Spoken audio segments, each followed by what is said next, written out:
Bienvenue dans les Petites Histoires de Michel, un podcast dans lequel je raconte mon exploration de la cuisine japonaise.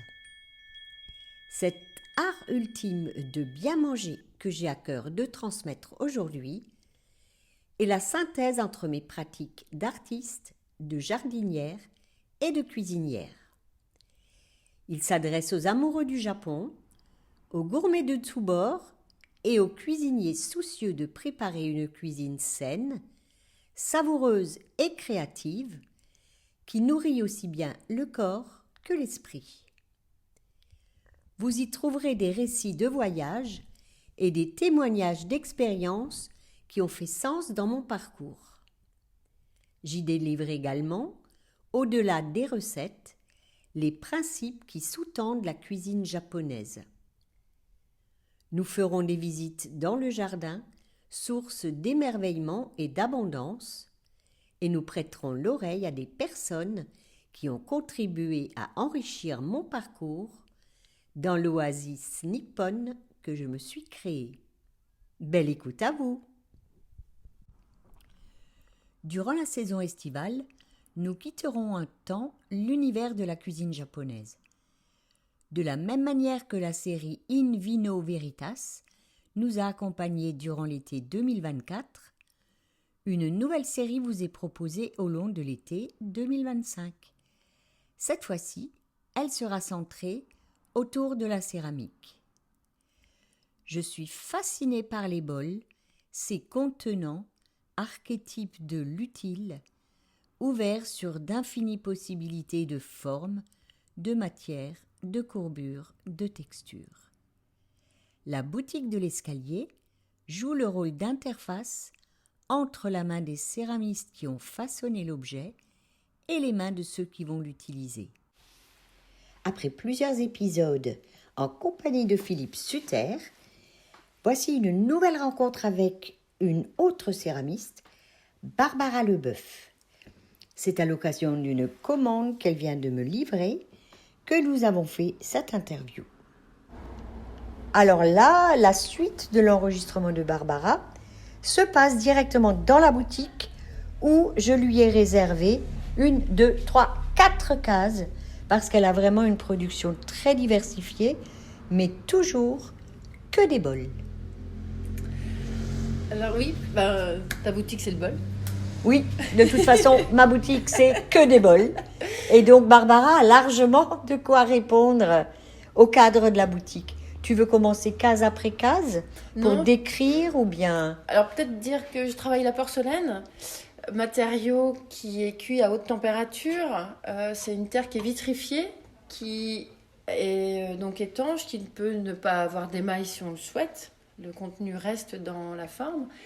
Je mets, moi, un émail transparent mat qui est doux au toucher. Et la manière dont je travaille, c'est de l'estampage. C'est-à-dire, j'utilise un moule en plâtre que je fabrique un moule en plâtre. Et la terre, la porcelaine est étalée comme une pâte à tarte. Et je viens étendre ma fine plaque de terre dans mon support en plâtre qui va absorber l'humidité. Et quand la terre sera un peu sèche, je l'enlève du moule. Elle va se rétracter, donc tu peux l'enlever. Exact. Mais attends, tu estampes à l'intérieur d'un moule ou tu pars dessus tout dépend des formes. Pour les bols, je suis à l'intérieur. Quand je fais des assiettes, c'est l'inverse. J'étale sur la matrice où la forme est en négatif. Là, je suis en positif et j'étale à l'intérieur. Je laisse sécher. Par contre, il faut que je pense que ma terre rétrécit de 18%. Bon, c'est un peu technique, mais ça veut dire qu'il faut que j'anticipe une dimension un peu plus grande pour avoir la dimension choisie, c'est comme par exemple pour ta commande, pour que ça rentre dans tel ou tel contenant ou telle commande pour les restaurants, par exemple, pour qui je travaille, ou d'un coup, ils veulent aussi, comme pour toi ou pour d'autres, telle dimension précise.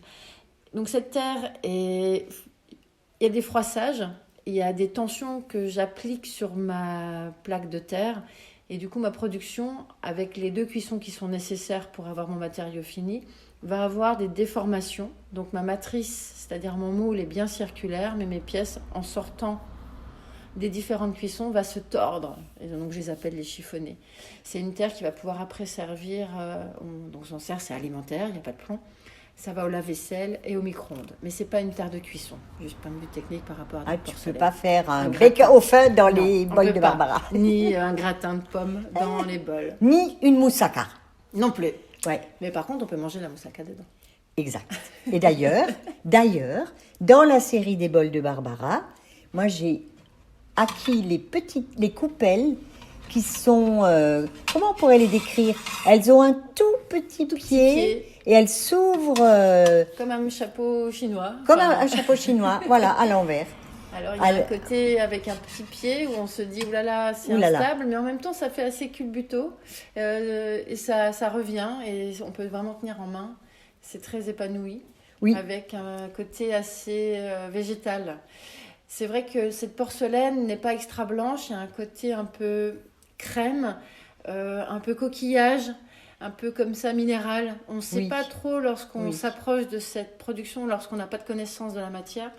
Eh ben, il faut venir toucher pour savoir ce que c'est. Est-ce que c'est mou? Est-ce que c'est souple? Est-ce que c'est dur?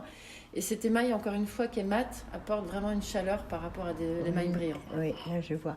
Alors, justement, dans ces belles coupelles bien ouvertes, là, je fais des super présentations de printemps, avec des rondelles de radis roses, avec des morceaux de concombre, avec une petite coquille Saint-Jacques, tu vois, un petit sashimi de Saint-Jacques, des petites algues, enfin c'est magnifique, le rendu dans ces bols est vraiment magnifique.